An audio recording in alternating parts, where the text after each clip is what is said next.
আজ থেকে প্রায় 12 বছর আগে মিস্টার কেডি পাঠক আপনার জীবনে এত বড় একটা কেস, তাও আবার আপনার পিতার বিরুদ্ধে। রাজস্থানের সবচেয়ে সেন্সেশনাল কেস, যেখানে ছেলে তার পিতার সমস্ত দুর্নীতির উপর থেকে পর্দা সরাবার জন্য লড়ছিলেন। সেই সময় এই লোকটা তোমার কাছে ভ্রষ্ট ছিল, আর হঠাৎ সেই লোকটাই তোমার কাছে সাধু পুরুষ কি করে হয়ে গেল মিস্টার কেডি পাঠক?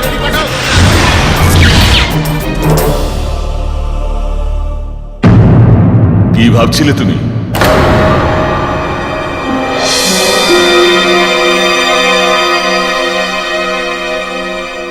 12 বছর আগে আমার গায়ে যে কাদা তুমি ছুঁড়েছিলে, সেটার দাগ ধুয়ে গেছে হয়তো না মিস্টার কেডি পাঠক। সেই কাদাটা আজও আমার দিকে ছুঁড়ে মারা হচ্ছে। তোমার ওই ভুলটা আজকেও আমার মাথা নিচু করে দিল আদালতে। ভুলটা আমার নয়, আপনার ছিল, আর আপনি এই কথাটা ভালো মতোই জানেন। চলো মেনে নিচ্ছি যে ওই কেসটাতে দোষ আমার ছিল আমার দোষ, কিন্তু এই কেসটাতে নয়। এই কেসটাতেও দোষী আপনি। আচ্ছা, সেটা কিভাবে? রাহিল আর ওজাগর তাদের বয়ানটা কার কথা মতো বদলালো? আপনার ঘুষ দেওয়ার জন্য, আপনার দেখানো টাকার লোভে। হ্যাঁ, আমি টাকা দিয়েছিলাম ওদের বয়ান বদলাবার জন্য, কিন্তু সেই ঘুষটা দেওয়া হয়েছিল সত্যি বলার জন্য, মিথ্যে বলার জন্য নয়। সত্যি? হ্যাঁ সত্যি। ওই সত্যি যে তোমার ভাই নির্দোষ, করেনি ও খুন ওই খুল্লারকে। কিন্তু এখনো যদি তোমার নিজের রক্তের থেকে অন্যদের উপর বিশ্বাস থাকে, তাহলে ছেড়ে দাও এই কেস। আমি এই কেসটা ছাড়ব না। আমি আমার মাকে কথা দিয়েছি যে আমার ভাইকে নির্দোষ প্রমাণ করে তাকে বাড়িতে নিয়ে যাব। সো বি ইট মিস্টার পাঠক।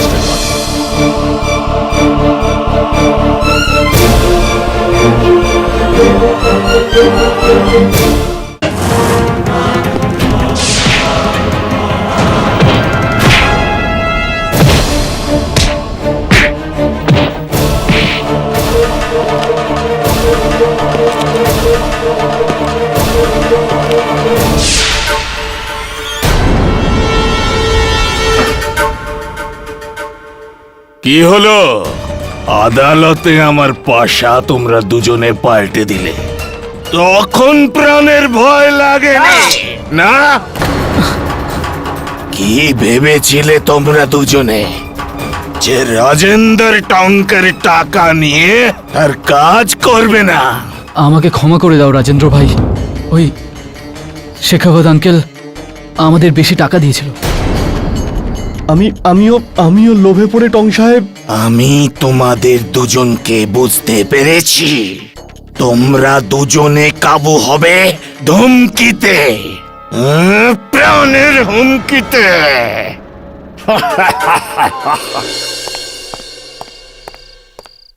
স্যার, ওই গোয়েন্দা লস্কর সিং এর অফিসে গেছিলাম, এখনো তালা লাগানো। আমার তো মনে হয় ও কোথাও পালিয়েছে। লস্কর সিংকে পাওয়া খুবই আবশ্যক, না হলে প্রসিকিউটর দেশাই বাবা আর আমার মধ্যে শত্রুতার একটা ফায়দা তুলবেন, আর এতে ক্ষতি আমার ভাইয়ের হবে। কিন্তু স্যার, 12 বছর আগে আপনি নিজের বাবার এগেনস্টে কেস লড়েছিলেন। বলুন, এই গল্পটা 12 বছরের পুরনো এই কেসটার নয়। এই গল্পটা আমার কলেজের সময় থেকে শুরু হয়েছে। আমার বাবা এই শহরের সর্বশ্রেষ্ঠ শিল্পপতিদের মধ্যে একজন ছিলেন। এটা স্পষ্ট যে বড় ছেলে হওয়ার কারণে উনি চাইতেন যে আমি ওনার ব্যবসা সামলাই, কাজে ওনাকে সাহায্য করি। কিন্তু আমার ওকালতি করতে হতো।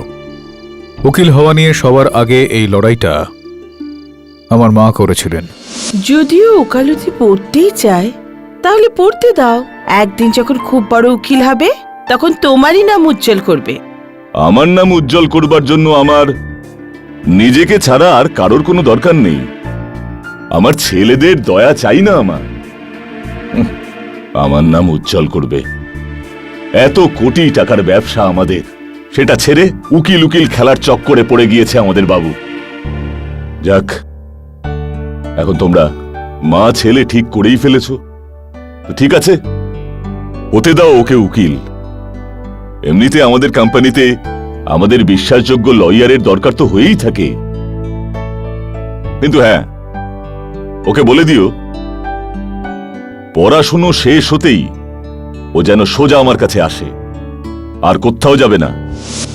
শপথ অনুযায়ী আমি ওকালতি পড়া শেষ করার পর বাবার কোম্পানিতে জয়েন করি। ওনার কোম্পানিতে উকিল হয়ে গেলাম। সবকিছুই ঠিক চলছিল। তারপর একদিন ওই কেসটা উঠল, যেটা আমাদের দুজনের রাস্তা আর সম্পর্ক দুটোকেই একেবারে বদলে দিল। কিরকম কেস? তুমি আমার ছেলেদের বোকা বানাতে পারো, আমায় নয়। এই সমস্ত ঝামেলা তোমার অসভ্যতার ফলেই হয়েছে। আঙ্কেল, আপনি আমাকে বিশ্বাস করুন, আমি অভিনবকে ঠকাইনি।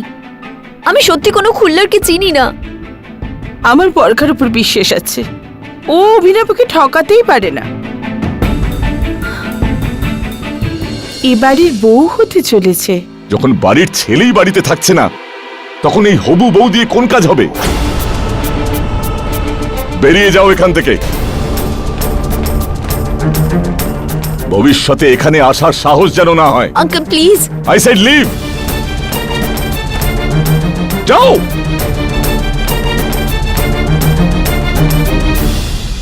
আপনি ওনাকে একটু বোঝান না। ও হলো আমার উকিল, ওর কাছে কান্নাকাটি করলে কিচ্ছু হবে না।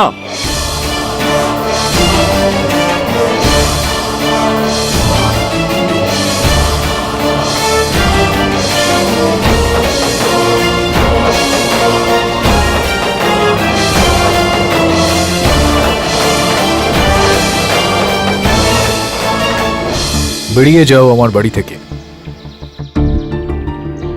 এটা মিস্টার শেখাওয়াতের মুখের বুলি হয়ে গিয়েছে। স্যার, আপনার কি মনে হয় বরখা সত্যি কথা বলছে? জানি না বরুণ, সত্যি বলছে না মিথ্যা সেটা জানবার এখন একটাই উপায় রয়েছে। মিস্টার কুল্লারের বাংলোতে যেতে হবে, আর ওখানে গিয়ে দেখ যে বরখার ওখানে থাকার কোনো রকম প্রমাণ পাওয়া যায় কিনা। Right sir. কি দরকার এখানে? আমার নাম বরুণ, কেডি পাঠকের অ্যাসিস্ট্যান্ট আমি। উনিই আমাকে এখানে পাঠিয়েছেন। শিখাওয়াতের ছেলে? আগে হ্যাঁ, এখানে একজন সিকিউরিটি গার্ড ছিলেন, উজাগর সিং। ওনাকে দেখতে পাচ্ছি না। দুদিন হলো ছুটিতে আছে। আর বাড়িতে কে আছে? কেউই নেই।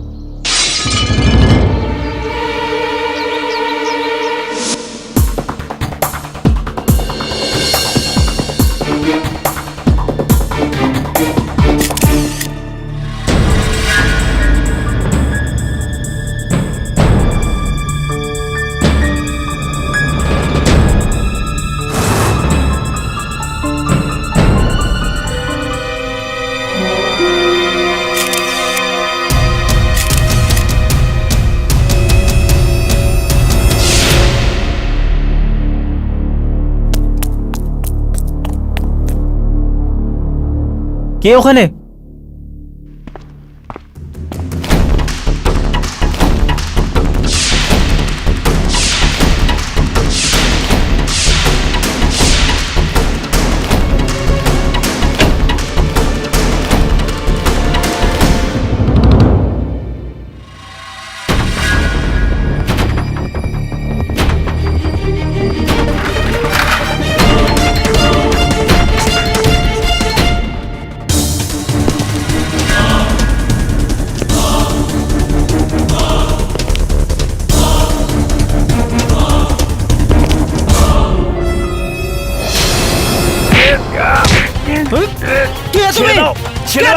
ছেড়ে দাও।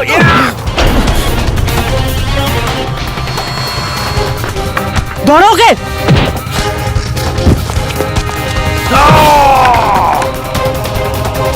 দাঁড়া। জজ সাহেব, আমি আমার বয়ান বদলাতে চাই। ওই দিন আমি যা কিছুই বলেছিলাম মিথ্যে বলেছিলাম।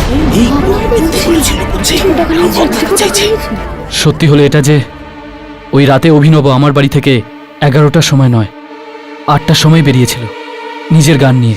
ওই কমিশনারকে তো আমি মেরেই ফেলবো। অভিনব, হাট! তোমার বিশেষ বন্ধু হাতি বন্দুক নিয়ে প্রচন্ড রাগের বশে কাউকে হত্যা করতে যাচ্ছে, আর তুমি কিছুই করলে না। হ্যাঁ, আগে করেছিলাম। আমি সেই মুহূর্তে মিস্টার শেখাওয়াতকে ফোন করেছিলাম। আসলে আঙ্কেল অ্যাকচুয়ালি অভিনব জগদীশ খুল্লারের বাড়ি গেছে ওনাকে মারতে, তাও আবার গান নিয়ে। আঙ্কেল প্লিজ আপনি কিছু করুন, নইলে না হলে কিছু হয়ে যাবে। ঠিক আছে, আমি এক্ষুনি খুল্লারের বাড়ি পৌঁছচ্ছি। এমন কিচ্ছু বলিনি আমি। মিস্টার শেখাওয়াত, আপনি প্লিজ বসে যান। ভাই রাহেল, কতবার তো তুমি এটা বলেছিলে যে অভিনব সারা রাত তোমার সঙ্গে ছিল, সে খুন করতেই পারে না। মিস্টার শেখাওয়াত আমাকে টাকা দিয়েছিল মিথ্যে বলার জন্য। হ্যাঁ, দিয়েছিলাম টাকা আমি, কিন্তু ওটা সত্যি বলবার জন্য। কারণ আমার আগে এই টং তোমাকে কিনে নিয়েছিল। মিস্টার শেখাওয়াত প্লিজ আপনি বসে যান। সাহেব সাহেব, মিস্টার শিখাওয়াত আমাকে টাকার লোভ দেখিয়ে আমাকে দিয়ে মিথ্যে বলেছিল সাহেব।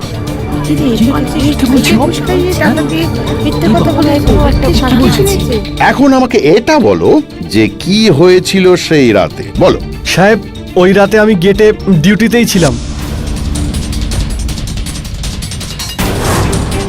ইনিই ছিলেন সেদিন, উনি বাড়ির মধ্যে ঢুকে আমার সাহেবকে গুলি করেছিলেন। আর ওই দিন সাহেব ওনার জামাতে রক্তও লেগেছিল সাহেব। আর একটা কথা সাহেব, ওই দিন বাড়িতে আরেকজন এসেছিলেন সাহেব। কে? উনি মিস্টার শিখাওয়াত।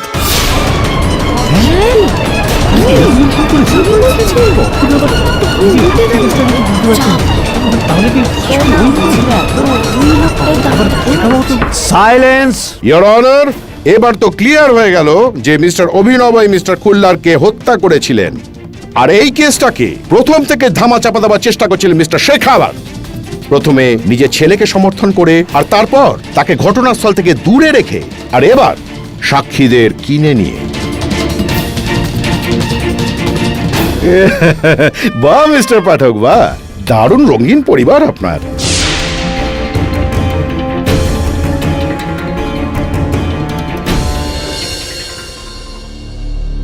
ইওর অনার, আমি আদালতে আমার সাক্ষ্য পেশ করার জন্য অনুমতি চাইছি।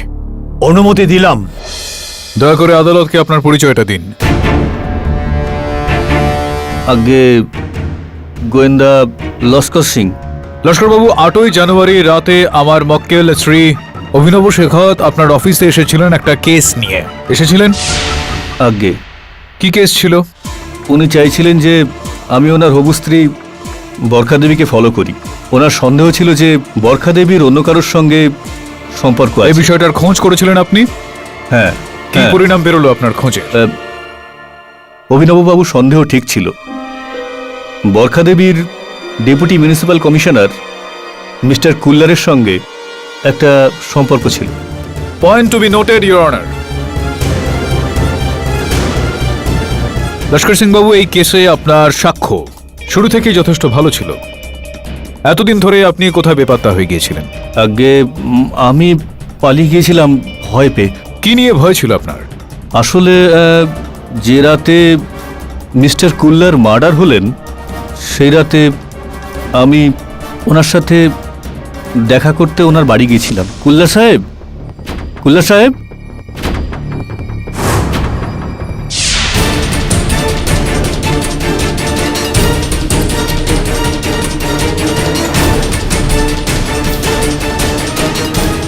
স্যার, আমি ওখান থেকে এই জন্য পালিয়েছিলাম যে কারণ এটা না মনে হয় যে আমি মিস্টার কুল্লারকে খুন করেছি। আর যেহেতু আমি ওনার বাড়িতে ক্যামেরাটা ফেলে এসেছি, সেদিন ক্যামেরাটা নেওয়ার জন্য আমি ওনার বাড়ি যাই, তো সেখানে মিস্টার বরুণ ছিলেন। উনি আমাকে ধরার আগে আমি ভাবলাম আমি ওনাকে অজ্ঞান করে ওখান থেকে পালিয়ে যাব, কিন্তু আপনি এখনো পর্যন্ত আমাদের এটা বলেননি যে আপনি ওখানে গিয়েছিলেন কেন। আগে ওনাকে ব্ল্যাকমেল করতে। আসলে কি আমার কাছে ওনার আর বরখা দেবীর কিছু ছবি ছিল। যদি উনি অভিনববাবুর থেকে আমাকে বেশি টাকা দেন তো আমি ওই সমস্ত ছবি নষ্ট করে দেব, যাতে কেউ কোনো কিছু জানতে না পারে। হ্যাঁ, কিন্তু যখন মিস্টার খুল্লার আপনার এই হুমকি মানতে অস্বীকার করে তখন আপনি অনেকটা ঘাবড়ে গেলেন, আপনাদের মধ্যে একটা হাতাহাতি হলো, আর আপনি ওনাকে না হত্যা। সাহেব, আমি ওনাকে মারিনি, সত্যি বলছি। আমি তো শুধু ওনাকে ব্ল্যাকমেল করতে ওখানে গেছিলাম। অফার দিতে, আর সেই অফারটাই এর আগে আমি বরখা দেবীকে দিয়েছিলাম।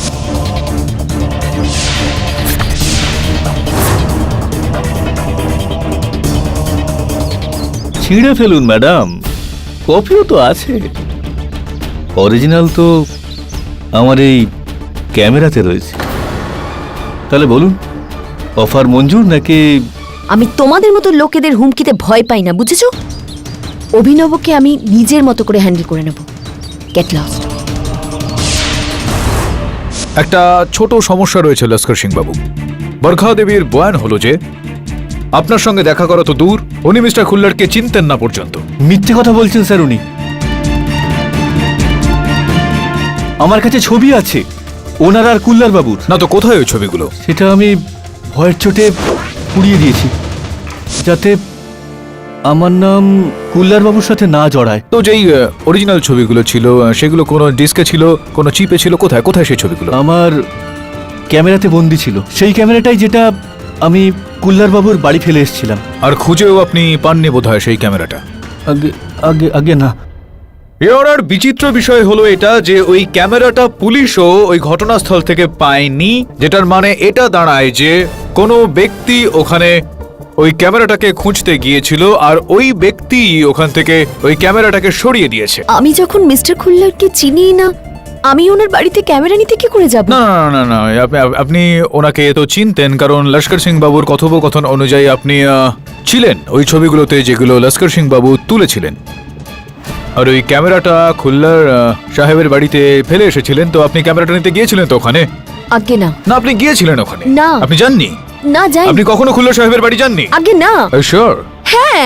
তো এটা বলুন বরখা দেবী যে খুল্লার সাহেবের বাড়ি থেকে ডাস্টবিন থেকে এই টিস্যু পাওয়া গিয়েছে, যেটার মধ্যে কোনো মহিলার ঠোঁটের রং লেগে আছে। এটার ফরেনসিক পরীক্ষা করার পর জানতে পারা যাচ্ছে যে এটা ডিএনএ আপনার ডিএনএর সঙ্গে ম্যাচ করে গিয়েছে। এটা কি করে সম্ভব হলো যখন আপনি সেখানে জানেননি? হ্যাঁ, এই টিস্যুটা আমারই, কিন্তু হতে পারে যে কেউ জেনে শুনে এটাকে ওখানে রেখেছে। হ্যাঁ, ওনাকে ফাঁসাবার জন্য। আচ্ছা আচ্ছা আচ্ছা, ঠিক সেই রকম ভাবে যেরকম ভাবে মিস্টার শেখাওয়াতকে ভাসানোর জন্য তার কোটের বাটন ওই ঘটনাস্থলে রেখে দেওয়া হয়েছিল, সেরকম ভাবে। মিস্টার পাঠক, আপনার বাবা তো ফেঁসে গেছেন, আর তাহলে বরখা দেবীকে কেন ফাঁসাচ্ছেন? কেননা মিস্টার দেশাই হয় লস্কর সিং বাবু মিথ্যা কথা বলছে আর নয়তো বরখা। আমি এটা বুঝতে পারছি না যে এদের দুজনের মধ্যে মিথ্যাবাদী কে।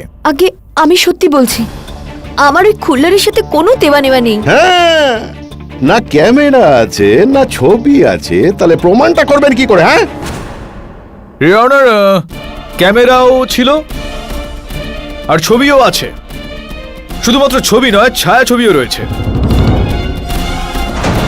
লস্কর সিং বাবু নিজের বয়ানে বলেছিলেন যে উনি বরখা দেবী আর খুল্লার সাহেবের আমের রুটের সানশাইন রেস্টুরেন্টে 10ই জানুয়ারি দুপুর 2:30টার সময় দেখেছিলেন। সেখানকার সিকিউরিটি ক্যামেরার ফুটেজ আদালতে চালানোর জন্য অনুমতি চাইছি। অনুমতি দিলাম।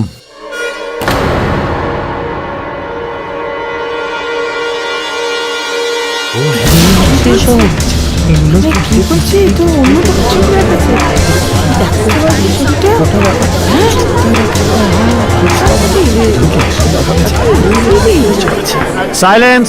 তো তাহলে বরখা দেবী, এখনো কি আপনি এটাই বলবেন যে আপনাকে কেউ ফাঁসাতে চাইছে? আগে হ্যাঁ, আমার জগদীশের সাথে অ্যাফেয়ার ছিল। লস্কর সিং আমার ব্যাপারে যা বলেছে সব সত্যি।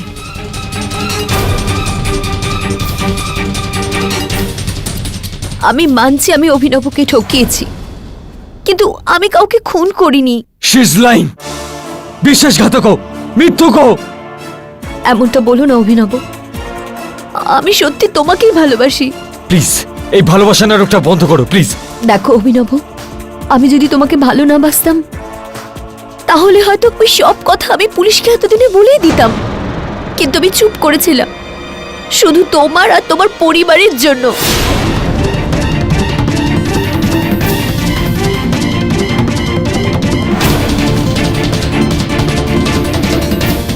কোন সত্যির কথা বলছেন আপনি? বলে দি। হ্যাঁ হ্যাঁ, তবে বলুন বলুন বলুন বলুন বলুন, সত্যিটা কি বলুন আমাদের। যেই রাতে জগদীশ খুল্লারের খুন হয়েছিল, ওই রাতে আমি ওর সাথেই ছিলাম, ওর বাড়িতে। কুল্লার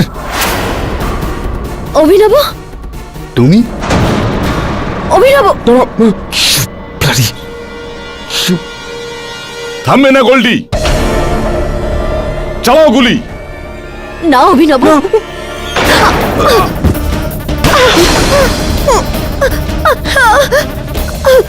যাও গিয়ে গাড়িতে বসে পড়ো, বাকিটা আমি সামলে নেব। যাও। আর তুমি আমার বন্ধুর মেয়ে, তুমি, এই জন্য ছেড়ে দিলাম তোমাকে। কিন্তু এই ঘটনাটা কোনোভাবে যদি ফাঁস হয়ে যায়, তাহলে তোমার আমি এমন বেইজ্জতি করব যে সেটা সামলাতে গিয়ে তোমার বাবা মারা যাবে। মিথ্যে বলছো, এরকম কিছু হয়নি দাদা। She is lying. কি হচ্ছে কি এখানে? উনি মিথ্যে কথা বলছেন। আস্তে আস্তে মিথ্যুকুনি একটা, ওনাকে ফাঁসিতে ঝোলাতেই হবে। পুরো কথা মিথ্যে, পুরো বানানো। আস্তে সাইলেন্ট, নাটক। উনি নাটক করছেন আদালতের মধ্যে। Sheikh Ahmad, Sheikh Ahmad, I say silent, Sheikh Ahmad, Sheikh Ahmad, silence in my court, Sheikh Ahmad. Madhav Singh বাবার তেলের কারখানায় কাজ করা একজন শ্রমিক ছিলেন।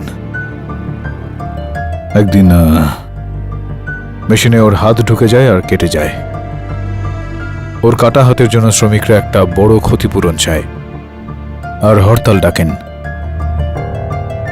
ইউনিয়ন বাবার উপর একটা কেস করে দেয়। আমার বিরুদ্ধে কেস করবে? করণবীর শিখাওয়াতের বিরুদ্ধে? একটা টাকাও দেব না আমি ওকে।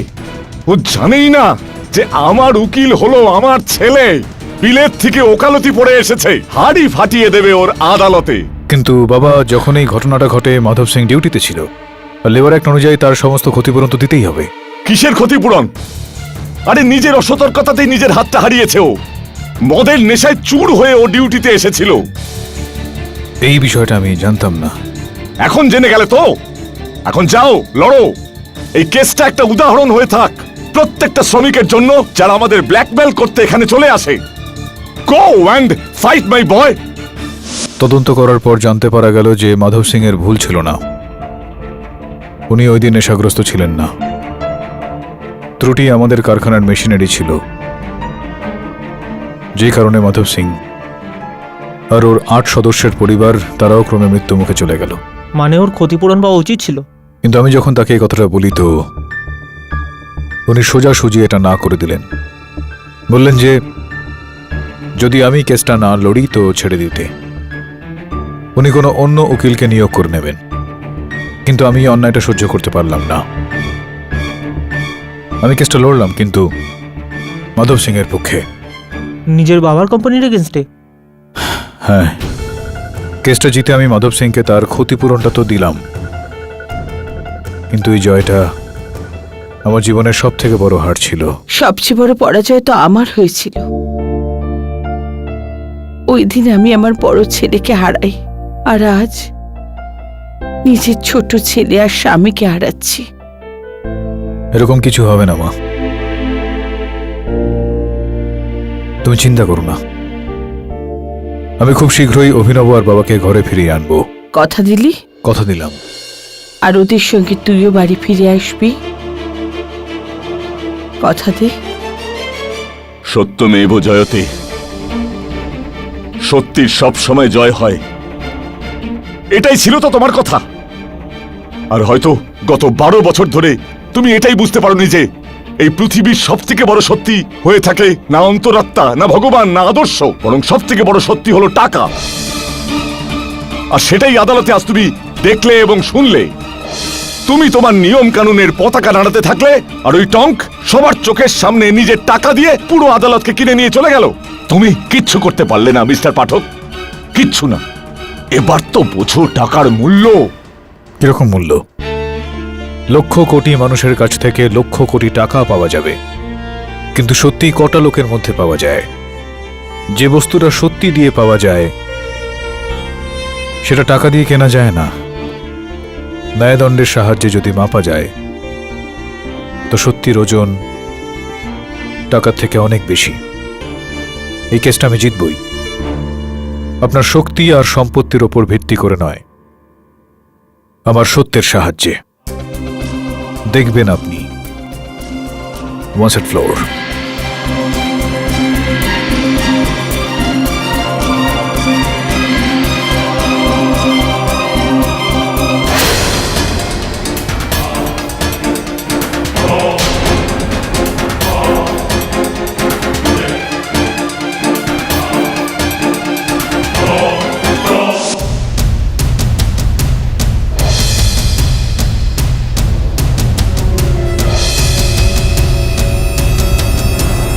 আমার কিছু কথা আছে।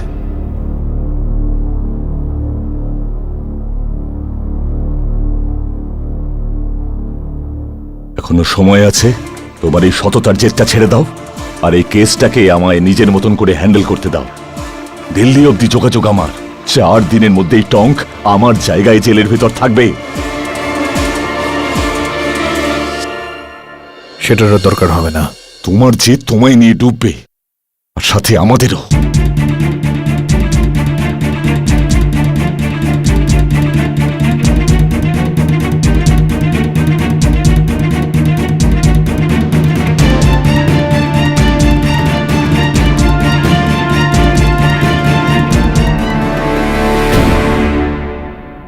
আদালতের কাজ শুরু করা যাক। ইয়োর অনার, এর আগের সাক্ষীর বয়ান অনুসারে সমস্ত প্রমাণ পাঠক সাহেবের বাবা এবং ভাই। সরি এই আদালতে তো আপনার বাবার ভাই বলে কিছু হয় না, তাই না? ওনার মক্কেলের বিরুদ্ধে সাক্ষ্য দিচ্ছিলেন। তাহলে আপনি এটা বলুন যে এবার আপনার কি বলার আছে? দেশাইবাবু, স্কুলে যখন কোনো প্রশ্ন আমি বুঝতে পারতাম না, তখন আমি বারবার সেই প্রশ্নটা পড়তাম যতক্ষণ না আমি সেই প্রশ্নটা বুঝতে পারি, আর সেটার উত্তর পর্যন্ত পৌঁছতাম। আপনিও এখানে আদালতে কয়েকটা এমন প্রশ্ন করেছেন যেটা আমি বুঝতে পারিনি। আরও একবার সেই প্রশ্নগুলো আমি বলতে চাইব, সেগুলোর সঠিক উত্তর পর্যন্ত পৌঁছতে। ইওনার, সবার আগে আমি উজাগর সিং বাবুকে আরও একবার কাঠগড়ায় ডাকার জন্য অনুমতি চাইছি। অনুমতি দিলাম। উজাগর সিং বাবু, আপনি বলেছিলেন যে অভিনব শেখাওয়াত হত্যা করে সেখান থেকে পালিয়ে যাচ্ছিলেন, তো আপনি ওনাকে আটকানোর চেষ্টা করেন আর উনি আপনাকে ধাক্কা দিলেন, যেটার কারণে আপনার হাতে চোটটা লাগে। হ্যাঁ। একবার দয়া করে আপনার এই ব্যান্ডেজটা খুলে আপনার এই আঘাতটা দেখাবেন। Objection your honour. কারুর আঘাতকে নিয়ে খোঁচানো কি ভালো ব্যাপার? এর সাথে এই কেসটার কোনো সম্পর্ক নেই। ইওনার, আমি এই আঘাতটাকে খোঁচাচ্ছি না, শুধুমাত্র দেখছি, আর এটার এই কেসের সঙ্গে সম্পর্ক রয়েছে। ওভাররুলড।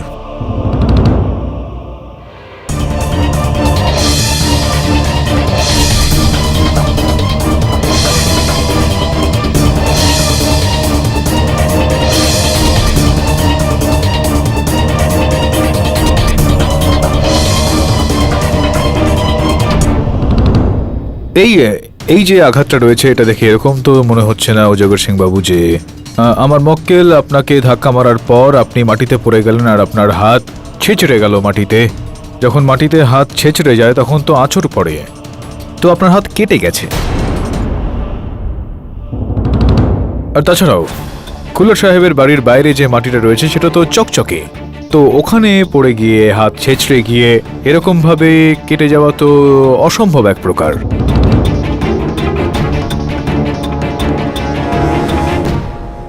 হতে এটা পারে যে প্রথমবার আপনি যখন বলছিলেন আদালতে, যে সময় খুল্লার সাহেবকে হত্যা করা হয়, আপনি বাড়ি চলে গিয়েছিলেন খাবার খেতে, তো আপনি যখন বাড়িতে গেলেন খাবার খেতে, আপনি খাওয়ার সঙ্গে পেঁয়াজ খেতে চাইছিলেন, পেঁয়াজ কাটার সময় আপনার হাত কেটে গেল। এটা এটা এটা আপনাকে কে বললো? আপনার প্রতিবেশী হিম্মতলাল বাবু। উনি বলছিলেন যে আপনি ওনার কাছে তুলো আর ওষুধ চাইতে গিয়েছিলেন, কারণ আপনার বাড়িতে সেটা তখন ছিল না। এটার মানে এটাই দাঁড়ায় যে আপনার হাতটা আপনার বাড়িতেই কেটেছিল। তো যে সময় খুল্লার সাহেবকে হত্যা করা হয় আপনি আপনার বাড়িতে ছিলেন। ও মিথ্যে কথা বলছে। তো তাহলে কি আপনার স্ত্রী রেণুকা দেবীও মিথ্যা কথা বলছেন? কেননা তারও এটাই বক্তব্য যে যেই সময় খুল্লার সাহেবকে হত্যা করা হয় সেই সময় আপনি ডিউটিতে ছিলেন না, বাড়িতে গিয়েছিলেন খাবার খেতে। কি আমার স্ত্রী আপনাকে এই কথাটা বলেছে? আর উনি এটাও বলেছেন আমাদের যে অনেকটা টাকাই আপনাকে দেওয়া হয়েছিল মিথ্যা সাক্ষ্য দেওয়ার জন্য, আদালতে মিথ্যা কথা বলার জন্য দেওয়া হয়েছিল কিনা বলুন বলুন, টাকা দেওয়া হয়েছিল কিনা? বারবার ও বলছিল টাকা টাকা টাকা, আর যখন টাকা এনে দিলাম আমার পিঠের মধ্যেই ও ছুরিটা মারল। বলেছিলাম ওকে কাউকে কিচ্ছু বলবি না, নিজের মুখ বন্ধ রাখবি, কিন্তু ওই মহিলা মুখ বন্ধই রাখতে পারলো না। না না না না না, দেখুন, দোষ দেবেন না ওই বেচারিকে। ওনার মুখ তো বন্ধ হয়েছিল, আপনার মুখ খোলানোর জন্য আমাকে এই মিথ্যা কথাটা বলতে হয়েছে। খুলে গেল না আপনার মুখটা।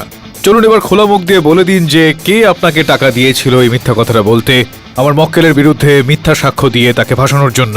কে দিয়েছিল টাকা?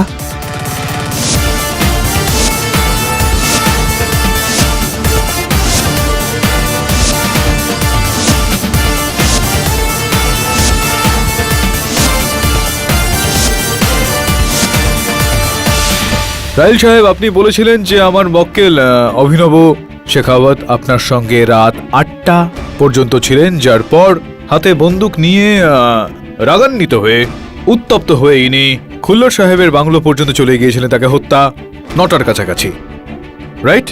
আগে আপনি এটাও বলেছিলেন যে ইনি চলে যাওয়ার সঙ্গে সঙ্গেই আপনি এনার বাবা শেখাওয়াত বাবুকে ফোন করেছিলেন তাকে সচেতন করার জন্য, এটাও কি ঠিক?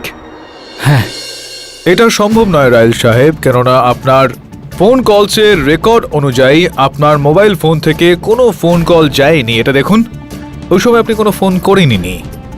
ওই হ্যাঁ, আমি সেলফোন ইউজ করিনি, ল্যান্ডলাইন ইউজ করেছিলাম। ল্যান্ডলাইনের তালিকাও রয়েছে এখানে আমাদের কাছে, এটা দেখুন এবার। এখানেও শ্রী করণবীর শেখাওয়াতকে কোনো রকম ফোন করা হয়নি। আমার পুরো মনে আছে আমি ফোন করেছিলাম। হ্যাঁ, করেছিলেন, ফোন করেছিলেন আপনি, কিন্তু শেখাওয়াত সাহেবকে নয়, বরখা দেবীকে। এই দেখুন না, বরখাকে আপনি ফোন করেছিলেন ইনি চলে যাওয়ার পর, সম্ভবত এই কারণে যে আপনি হয়তো ওনাকে বলতে চাইছিলেন যে অভিনব তার বিষয়ে জেনে গিয়েছেন, বরখাকে সচেতন করতে চাইছিলেন। কেন বরখাকে সচেতন করতে চাইছিলেন আপনি? কেন বরখাকে ফোন করেছিলেন আপনি? আগে আমি ফোন করিনি। বরখাকে ফোন করেছিলেন আপনি, কেননা বরখার সঙ্গে আপনি যুক্ত। আমি বলছি না আমি ফোন করিনি। এই বিষয়ে কোনো রকম সাক্ষী রয়েছে যে বলতে পারে যে আপনি বরখাকে ফোন সেদিন করেননি? অভিনব। অভিনব মানে? কেননা অভিনব আমার সঙ্গে অনেক রাত পর্যন্ত ছিল, আপনি চাইলে ওকে জিজ্ঞেস করতে পারেন। না, তাহলে আগে আপনি কেন বললেন যে ও 8টার সময় বেরিয়ে গিয়েছিল ওর বন্দুকটা নিয়ে?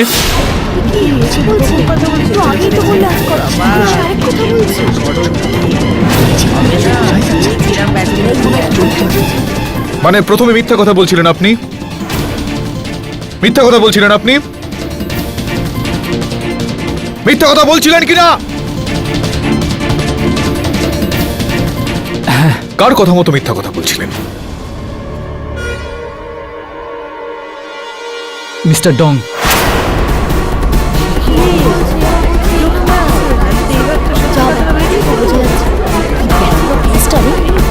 সাইলেন্ট সাহেব, উনি প্রথমে আমাদের টাকা দিয়ে আমাদের দিয়ে মিথ্যে বলিয়েছিল, বলেছিল আপনাকে আর পুলিশের কাছে মিথ্যে কথা বলি। আমাদের সাহেবকে ওই ছেলেটাই মেরেছে, আর আদালতে ছাড়বো না একদম, ওকে সমস্ত সত্যি কথা বলবো। কিন্তু আদালতে আসার আগে মিস্টার শেখাওয়াত তার থেকেও বেশি আমাদের টাকা দিয়েছিল, যাতে আমি মিথ্যে না বলি আর আদালতে সত্যি বলি। ওই রাতে অভিনব সন্ধ্যে 7টা থেকে রাত 11টা পর্যন্ত আমার সঙ্গে ছিল, আর মিস্টার খুল্লারের মৃত্যু রাত 9টায় হয়। অতএব বোঝাই যাচ্ছে অভিনব নির্দোষ।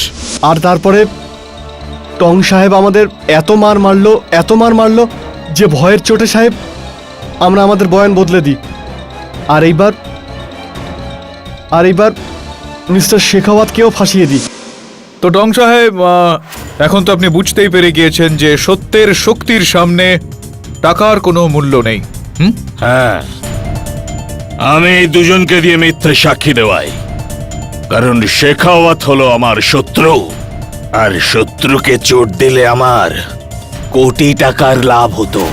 হ্যাঁ, তো কোটি টাকার আরো লাভ পাওয়ার জন্য আপনি আপনার শত্রুর সন্তানকে এই জালে ফাঁসালেন, খুল্লার সাহেবকে হত্যা করে। না, যদি আমি বলি যে হত্যার সময় কেউ আপনাকে খুল্লার সাহেবের বাংলোতে দেখেছেন হাতে কোল্ড পিস্তল নিয়ে, তাহলে কি বলবেন? তাহলে আমি বলবো যে সেই লোকটা অন্ধ। স্যার, আমি হলাম বিজনেসম্যান, কোনো খুনি নই। আচ্ছা, এই রুমাল তাহলে আপনার খুল্লার সাহেবের সোফার কাছে পাওয়া গেল কি করে? স্যার, আমি রুমাল রাখি না, এটা আমার নয়। মিস্টার পাঠক, আপনার এই কৌশলগুলো সবসময় সব লোকের উপর চলে না। মিস্টার টং নির্দোষ। জানি আমি, এই রুমাল ওনার নয় আমার, কেবল যাচাই করছিলাম। না, আপনি ওনাকে নয়, আপনি আমাকে যাচাই করছেন। কিন্তু আপনি এটা ভুলবেন না যে আপনার মক্কেলের উপর থেকে হত্যার অভিযোগ এখনো সরে যায়নি। সরে যাবে দেশাইবাবু। ওনার গত শুনানিতে বরখা দেবী যেই বয়ানটা দিয়েছিলেন ওটা আমি বুঝতে পারিনি। বিস্তারিতভাবে সেটা বোঝার জন্য আমি ওনাকে কাঠগড়ায় ডাকার জন্য অনুমতি চাইছি। অনুমতি দিলাম। ইয়নার, আমি আদালতকে এটা মনে করিয়ে দিতে চাইবো যে গত শুনানিতে বরখা দেবী আদালতে এই বয়ান দিয়েছিলেন যে 9, 10 আর 11 জানুয়ারিতে যখন চর লস্কর সিং এনার সঙ্গে খুল্লার সাহেবের ছবি তুলেছিলেন সেই সময় উনি জয়পুরেই ছিলেন। সানশাইন রেস্টুরেন্ট সিসিটিভি ক্যামেরাতে যেই ছবি রয়েছে আপনার খুল্লার সাহেবের সঙ্গে, সেটা আপনিই ছিলেন। হ্যাঁ, এটার মানে এটা দাঁড়ায় যে আপনি জয়পুরেই ছিলেন, কিন্তু আপনি তার আগের শুনানিতে বলেছিলেন যে আপনি জয়পুরে ছিলেন না। জানুয়ারির 9, 10 আর 11 তারিখে আপনি আগ্রাতে ছিলেন। আপনার মনে আছে আপনি ফটো দেখিয়েছিলেন আগ্রার, আপনি আগ্রাতে ছিলেন, আপনার মোবাইল ফোনে সেই ছবিগুলো ছিল, সেগুলো মিথ্যে ছিল। হ্যাঁ, ছবিগুলো মিথ্যে ছিল। তো তাহলে কি রাহিল খান সাহেব ও উজাগর সিং সাহেবের মতো আপনিও এই এনার টোং সাহেবের কথা মতোই মিথ্যা বলেছিলেন? আগে না, আমি মিস্টার টংকে চিনি না। আচ্ছা, আপনি মিস্টার টংকে চেনেন না, কিন্তু আপনি তো এটাও বলেছিলেন যে আপনি খুল্লার সাহেবকেও চেনেন না। তারপর আপনার সঙ্গে তার পরিচয়টা বেরোলো। দেখুন, আপনি খামোখাই আমার উপর সন্দেহ করছেন। বরখা দেবী, আপনি কি খুল্লার সাহেবকে খুন করেছেন? আগে না, আমি কারোর খুন করিনি। আমি হাঁপিয়ে গেছি এসব বলতে বলতে। ঘেমে যাচ্ছেন কেন আপনি? এই নিন, ঘামটা মুছে নিন।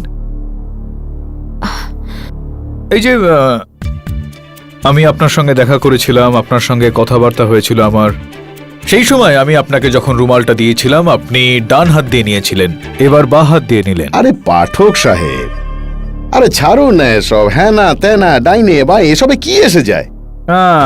কি পার্থক্য এসে যায়? কিন্তু পার্থক্য তো আপনার ভাষাতে দেখা যাচ্ছে। কেননা তখন যখন কথাবার্তা হয়েছিল আপনার সঙ্গে আমার, তখন আপনি এরকমটা বলছিলেন, বড় বাড়ি পাহাড়, কিন্তু এখন আপনার বাংলা উচ্চারণ একেবারে স্পষ্ট হয়ে গিয়েছে। এখন বলছেন আপনি বড় বাড়ি পাহাড়। পাঠক সাহেব, আরে পাঠক সাহেব ছাড়ুন না, কি প্রমাণ আর করতে চাইছেন আপনি? ছাড়ুন না, ভাষায় আর কি এসে যায়। আসল নখ আপনার? হ্যাঁ, এইটাতে তো একটা পার্থক্য আছে দেশাই বাবু।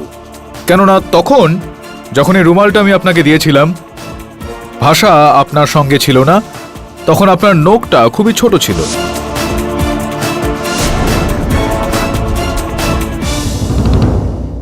এই হঠাৎই কয়েকদিনের মধ্যে এত বড় নখ, লম্বা নখকে ছোট নখ হতে দেখেছি, কিন্তু ছোট নখকে লম্বা হয়ে যেতে এত কম সময় দেখিনি কখনো।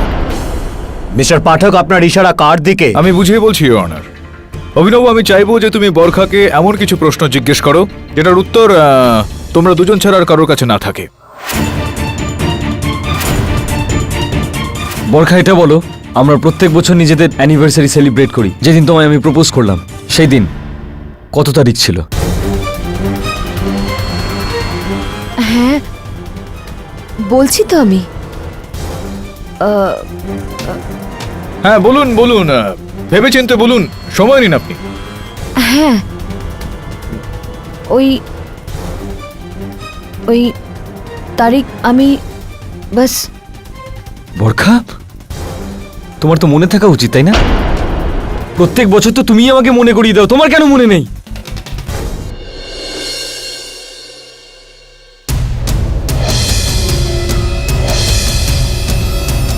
ইওর অনার, প্রপোজালের ডেট পাওয়া যাক বা না যাক, মিস্টার কেডি পাঠক এই কেসের পরবর্তী তারিখ পাবেন না, কারণ এই হলো সেই হত্যার প্রমাণ।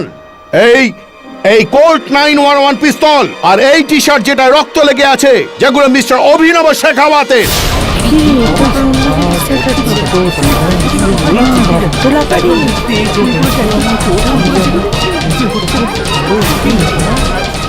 আর পুলিশ এই প্রমাণগুলি পায় মিস্টার কেডি পাঠকের সুটকেসের ভিতর থেকে।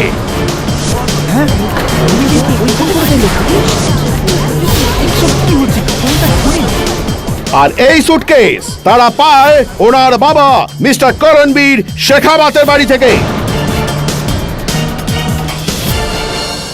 ছোট ভাই খুন করেছে, বাবা তার প্রমাণ লোপাট করেন, আর বড় ভাই সেই সব সাক্ষ্য প্রমাণ চাপা দেওয়ার চেষ্টা করছেন।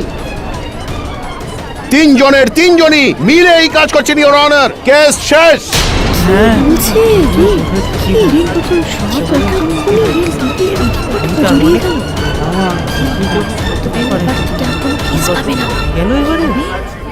এই নতুন প্রমাণের পরখ হয়ে যাওয়ার পর পরের শুনানিতে আদালত তার সিদ্ধান্ত শোনাবে। ততক্ষণের জন্য এই আদালত স্থগিত করা হচ্ছে।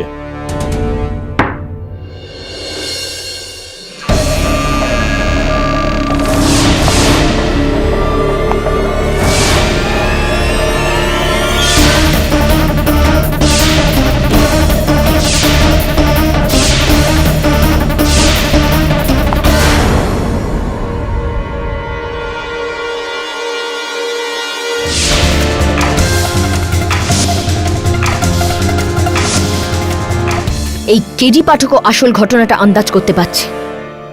এর আগে ও তোমার কাছে পৌঁছাক, তোমাকে মরতে হবে। বরখা!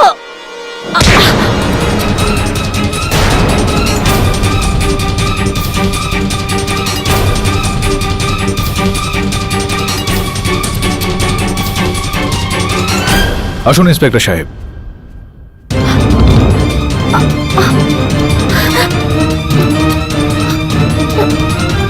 যাওয়া যাক আদালতে। আগে আমি বরখা নই, মেঘা, ওর যমজ বোন। বরখা শর্মা ওই যে।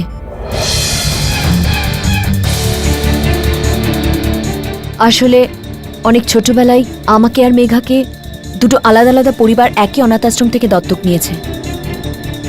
আমরা দুজনেই একে অপরের ব্যাপারে কিছুই জানি না। জগদীশ খুল্লারের অ্যাফেয়ার বরখার সাথে নয়, আমার সাথে ছিল। অর্থাৎ অভিনব আর চর লস্কর সিং এর দুজনেই ভুল বুঝেছিলেন। তারা খুল্লার সাহেবের সঙ্গে বরখাকে নয় আপনাকে দেখেছিলেন। আগে হ্যাঁ। আর যখন লস্কর সিং আমাকে ব্ল্যাকমেল করার জন্য ওই ছবিগুলো নিয়ে আমার কাছে আসে, তখন হঠাৎই আমি ওর কাছ থেকে জানতে পারলাম যে আমার মতনই দেখতে আরেকজন কেউ আছে। তখন অভিনবের সন্দেহের জন্য আমি ওকে ফাঁসানোর চেষ্টা করি। তো এটা বলুন যে খুল্লার সাহেবকে হত্যা করার পিছনে ঠিক কি কারণ ছিল আপনার? জগদীশ খুল্লারের কাছে আমার কিছু এমন এমএমএস আছে যা দিয়ে আমাকে ব্ল্যাকমেল করছিল। আমার তো ওকে অনেক আগেই মেরে ফেলা উচিত ছিল।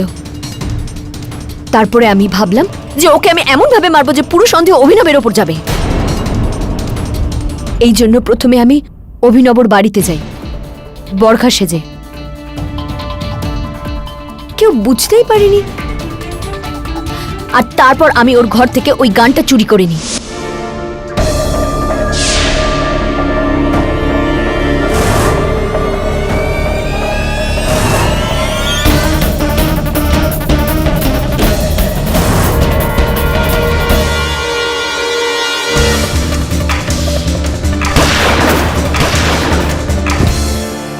মার্ডারের পর আমি অভিনবের ওই টি শার্টটাও চুরি করে নিই, যেটা ও ওই রাতে পরেছিল।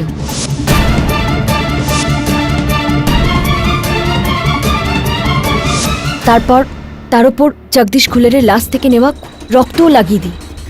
সব কাজ হয়ে গেছিল। তারপর আমি গান আর টি শার্ট দুটোই আমার কাছে রেখে দিই, যাতে পুলিশের সমস্ত সন্দেহ শুধু অভিনবর উপর থাকে। আমি ভাবলাম যখন এত কিছু করেই ফেলেছি, তো কেন না বরখাকে মেরে আমিও জায়গা নিয়ে নিই। বরখা অনেক ধনী পরিবার থেকে এসেছে, আর এটাই করেছি আমি, ওকে কিডন্যাপ করে।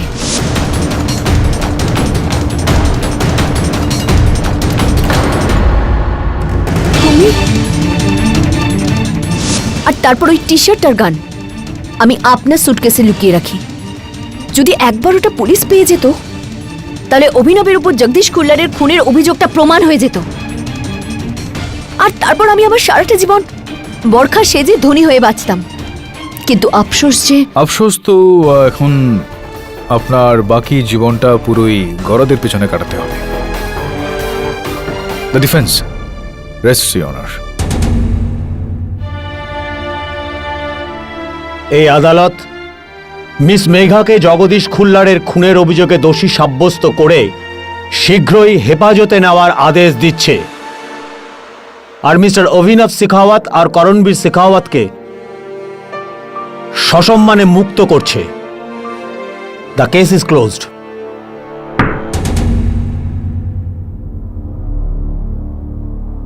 ভালোই।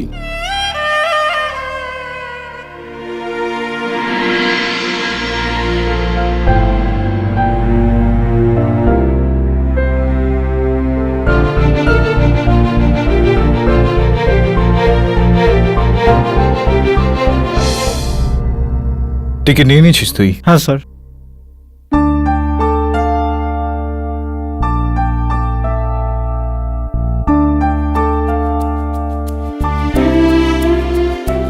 ডোন্ট গেট ইমোশনাল, আমি বলে দিচ্ছি।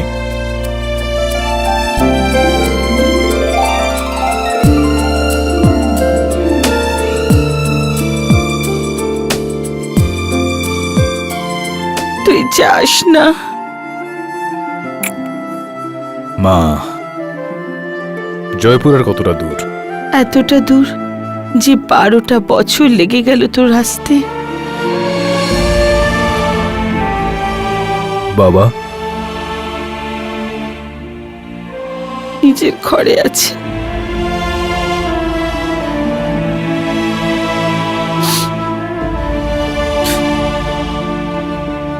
আরে দিদিমা, শরীরের খেয়াল রেখো।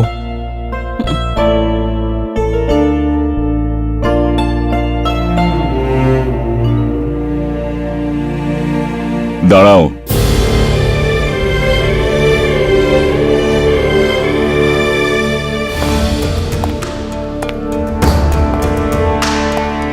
চাইলে থেকে যেতে পারো। শেখাওয়াত গ্রুপ অফ ইন্ডাস্ট্রির একজন সিনিয়র লয়ারের দরকার। টার্মস কন্ডিশনস মাইনে সবকিছু তোমার ইচ্ছে অনুযায়ী। বলো, কি বলছো? আপনি আমার জায়গা থাকলে কি বলতেন?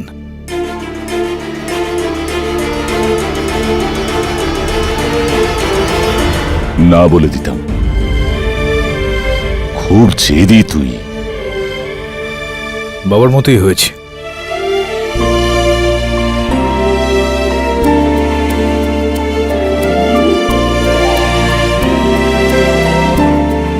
বেঁচে থাক।